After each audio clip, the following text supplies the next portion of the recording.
gospel reading comes from the Gospel of John, the 13th chapter. And according to the gospel writer of John, these verses are a part of a longer discourse which Jesus delivers to his disciples just prior to his arrest and his crucifixion. John was the last gospel writer, you might know, to have a gospel placed in what we now have as our New Testament. It was written about 50 or 60 years after the crucifixion, and there were by then numerous conflicts, not only within the Roman authorities and the secular government, but also with the early Christian communities. This particular passage, though, is called the passage of the love commandment. And it is one of the most important commandments that Jesus left his disciples because it was one of the last. Let's hear this reading from John's Gospel, 13th chapter, verses 31 through 35. When he, meaning Judas, had gone out, Jesus said, "Now the Son of Man has been glorified, and God has been glorified in him. If God has been glorified in him, God will also glorify him in himself, and will glorify him at once. Little children, I am with you only a little longer. You will look for me. And as I said to the Judeans, so now I say to you, where I go, you cannot come. I give you a new commandment, that you love one another. Just as I have loved you, you also should love one another. By this, everyone will know that you are my disciples, if you have love for one another." This is the word of the Lord. Praise God. Well, when someone we love is near death or is dying, we listen very closely for the last words that they might speak to us. You might remember the Indian nonviolent revolutionary Mahatma Gandhi was reported to have whispered the name Ram, which is the Indian word for God, as he lay dying from an assassin's bullet. You might share this personal story when my son's father, Ron, was dying, in the process of dying, and I was with him. He said to me, one of the very last things that he said was, "Let's go across the river and sit under the shade of the trees." Well, there was no river. There were no shade trees. And I pointed that out to him, and he looked at me as if pulling one last joke, and he said, "Bonnie, those were Stonewall Jackson's last words as he lay dying from a friendly fire in 1863. But then the next day, he died. But before he did, he said, "I'm going home."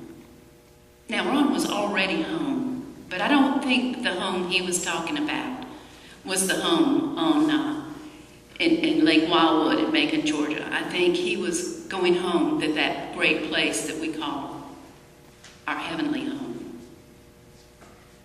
Jesus was sharing a last meal with his friends and the disciples. In John's Gospel, Judas had just left just to sell him out to the Romans and to the Jewish authorities. Jesus knew he was about to die, and he told the disciples one last time his most important message that he wanted to leave with them. And by the fact that we are also heirs of the kingdom, we too are given this commandment.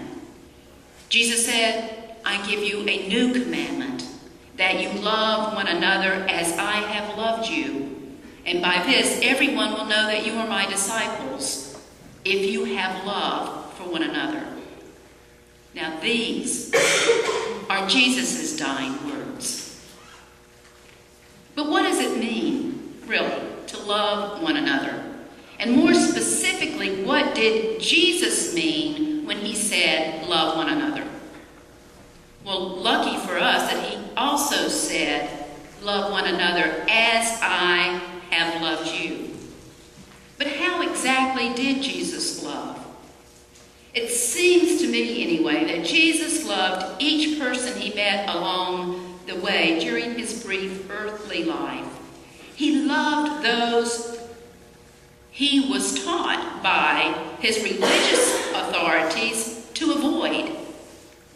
To those who were at death's door or already there, he reached into their hearts and he took their hands and he reached into their homes and he brought them back from death's dark door and into the life of their communities. Even though his religion explicitly said that touching a sick person or a dead person renders one unclean. He ate with tax collectors who were shunned then, and he ate with prostitutes. He healed on the Sabbath because his love for those who were suffering outweighed the rules imposed on him by his religion. He had encounters with women and lepers, and he challenged the practices of the temple because he saw many abuses of power over people of poverty. So then what does it look like to love in this same manner in the year 2010? Well, C.S. Lewis gives some helpful insight into that question when he wrote about two very different kinds of love. The first sort of love that he writes about is called need love. That is to say, when someone meets another person and admires that person so much so that they wish to have the particular attributes or characteristics for themselves, and they will do whatever they need to do to accomplish that desire. That's called need love. When we come to that place where we want to say that we love another person because we want something for them or for ourselves, that is a need-based love. This love is born out of emptiness and neediness, and the root of this love is desire or greed or self-concern. When we are saying, I love you from this place, what we're really meaning is, I need you. I want you because I'm not complete unless I have you. On the other hand, C.S. Lewis also talks about gift love. This love is expressed not out of need or desire, but because one is free of desire and wishes only to gift another with love, kindness, and compassion for no other reason than to offer their support and their love. No expectations in return.